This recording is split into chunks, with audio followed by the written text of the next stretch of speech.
besar. Tadi dalam negara sok mau dimasukin apa? Karena sejatinya pembelajaran mendalam itu tidak dikaitkan dengan kurikulum tertentu. Dia bisa masuk ke kurikulum bisa masuk ke kurikulum apapun. Waktu kurikulum 13 muncul namanya COTS, muncul nomor literasi, numerasi, ya kurikulum mereka kemarin waktu 5 tahun yang lalu kita begitu familiar dengan namanya diferensiasi pembelajaran. Nah, ya ini botolnya terbuat dari apa, gitu kan? Terus sebelah ini Bapak ini apa? Gelas itu terbuatnya dari apa? Dari kaca. Lampu uji. Gelas kaca tunjukkan padaku. Jadi kerajinan kan? Atau didaur ulang gitu. Tapi info terakhir Pak, info terakhir saya baca di hutan Amazon, teman-teman, ada sebuah jamur, ya ternyata jamur itu bisa makan plastik. Ya di hutan Amazon saya baca tadi pagi, ya di hutan Amazon itu ada jamur yang diprediksikan bisa memakan plastik. Kan kita bisa teruskan di dalam pelajaran mendalam. Oke lah, udah lah. Ya ini muncul rumus 8, 3, 3, 4. Oke, saya langsung saja ke sini dan Ibu. Bapak Ibu, apa itu taksonomi Solo ini Ibu? Solo itu bukan nama kota ya, tapi nama singkatan. Kalau Solo kota biasanya suka ada taksonomi. Solo itu singkatan dari Structure of Observed Learning Outcomes. Cek bahasa orang nama sebuah taksonomi yang menunjukkan kadar kemampuan seseorang setelah ditanya atau ditolong. Dapat menyebutkan, menjelaskan, menguraikan, mendefinisikan, membagi, gitu kan? Misalnya, siswa dapat menyebutkan 4 ciri makhluk hidup misalnya. Tetapi ketika kita tanya, dari pertanyaan itu bisa nggak jawab. Ayo bisa nggak jawab biji, ayo bisa nggak jawab 2, ayo bisa nggak jawab obat-obatan anak, tapi tidak bisa menghubungkan antara satu dengan yang lain. Ada yang selain bisa menjawab satu persatu, bisa menghubungkan, juga bisa membuat ide baru. Sebuah taksonomi untuk mengkategorikan dan menggambarkan dengan pemahaman dan pemikiran siswa. Nah saya sebelum itu mau menjelaskan. Kita mungkin jauh lebih familiar dengan istilah taksonomi Bloom. Nah, dari zaman kuliah pasti ada Bloom. Ada berapa level? Nah, ya, taksonomi Bloom itu disebutnya dalam proses kognitif, ya, proses kognitif. Dari kognitif yang paling bawah, paling mudah sampai yang paling sulit atau paling tinggi. Ada C1 ya, ini ya, apa C1 namanya? Ayo, pertama nama cair. Ya, hafalan apa namanya? Antara harapan dengan kenyataan. Kan ibu oke, ada KKM tentu TK untuk dievaluasi. Ternyata banyak siswa yang tidak mencapai KKM. What next? Ya, perlu dikumahakeun. Oh, berarti dia macam ini perlu remedial. Assalamualaikum warahmatullahi wabarakatuh. Waalaikumsalam warahmatullahi wabarakatuh. Ini saya ngambil layoutnya dari Bapak ya. Oh ya Pak. Dari Pak Idris layoutnya. Dan ini sebetulnya pembelajaran bola kecil ini materi ini emang ada diterapkan di pembelajaran jasmani Pak ya. Nah, di sini ini sebetulnya gak jauh beda dari hasil karya yang saya buatkan ketika PKG Pak. Cuman mungkin masukin aja ke layout ini gitu. Sebetulnya isinya sama-sama aja gitu. Karena pernah dibahas. Oke Pak. Yang pertama itu isinya ada di fase C kelas 5 itu dalam semester ganjil. Materinya itu permainan bola kecil, pasti.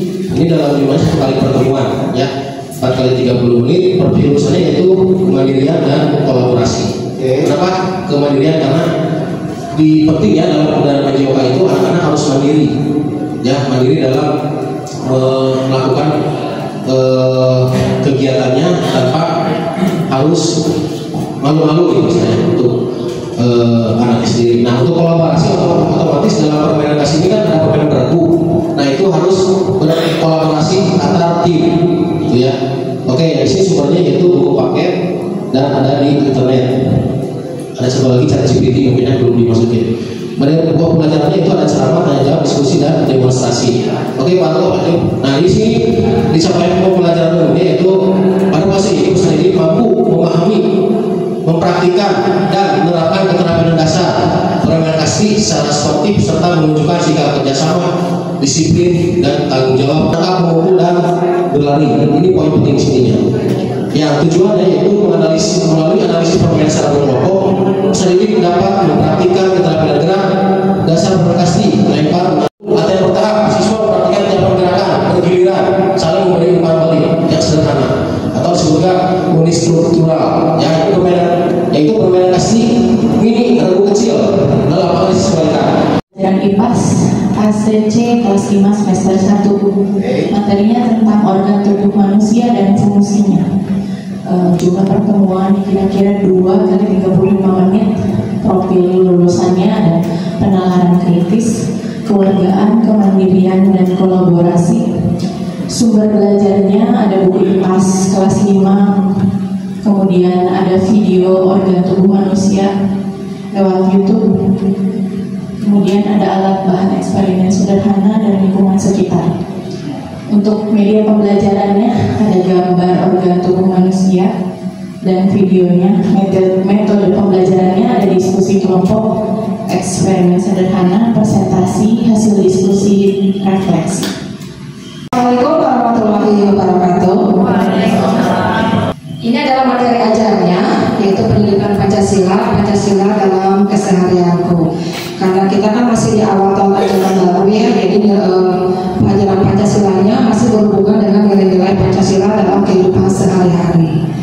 Oke, mata pelajarannya pendidikan Pancasila masuk ke dalam fase C kelas 5. Materinya di sini tentang maaf ini belum diganti. Materinya tentang apa sih penerapan nilai-nilai Pancasila ya. Kemudian 1 kali pertemuan, 2 jam pelajaran, 1 jam pelajarannya 35 menit. Profil lulusannya yaitu kewargaan dan penalaran kritis. Sumber belajarnya ada buku paket pendidikan Pancasila kelas 5 dan juga menggunakan internet. Kemudian media pembelajarannya karena kita di sini menggunakan Infocus, jadi kita menayangkan gambar juga, video juga, kemudian teksnya. Saya hanya melihat 3 orang 3 format, ya tidak masalah. Dia punya, setiap orang punya cara, punya gaya, punya style masing-masing. Yang penting substansinya. Itu kalimat penting. Substansi. Ada tujuan pembelajaran yang ingin dicapai, ada langkah-langkah untuk mencapai tujuan pembelajaran tersebut, dan bagaimana cara mengasesmennya, menilainya. Oh, kumaha caranya. Ya, adapun nanti kan di lapangan itu saya kira akan sangat dinamis. Ya, dan saya ingin garis bawahi RPP yang Bapak Ibu buat itu bukan berarti seperti kitab suci yang sama sekali tidak bisa diungkit-ungkit lagi, diubah lagi. Contoh Pak Adi mau ngajarin tadi materi bola kecil, ya. Oh, sudah siap. Ternyata lagi isu-isu nanti hujan, Pak. Yang ingin lebih ditingkatkan lagi, silakan. Baik, bismillahirrahmanirrahim. Assalamualaikum warahmatullahi wabarakatuh. Salam. Kegiatan kita hari ini, alhamdulillah ya, kita hari ini mendapat banyak ilmu sekali dari narasumber yang super hebat. Saya minta tepuk tangannya dulu buat Bapak Idris. Sebenarnya Mas, betul seperti yang dikatakan oleh Bapak Idris ya Pak ya, pembelajaran mendalam itu bukan hal yang baru, tapi ternyata setelah kita belajar bersama Bapak Idris, kita banyak menemukan hal-hal yang baru, dan tentunya itu akan menambah hasanah perilmuan kita, dan insya Allah Bapak, ilmu yang sudah Bapak berikan kepada kami tentunya akan kita terapkan kepada anak didik kami sebagai pusat dari pembelajaran kita, yaitu peserta didik. Mungkin seperti itu saja Bapak, singkat padat jelas. Terima kasih. Kali ini pada ini kita belajar ini sebagai pusatnya adalah peserta didik agar tetap bermakna. Kemudian apa lagi Bu? 3 peserta mindful ya, betul ya, menyenangkan atau menggembirakan. Oke, siapa Pak Ibu untuk mengimplementasikan? Ikrar Guru SDN 006 Buah Batu.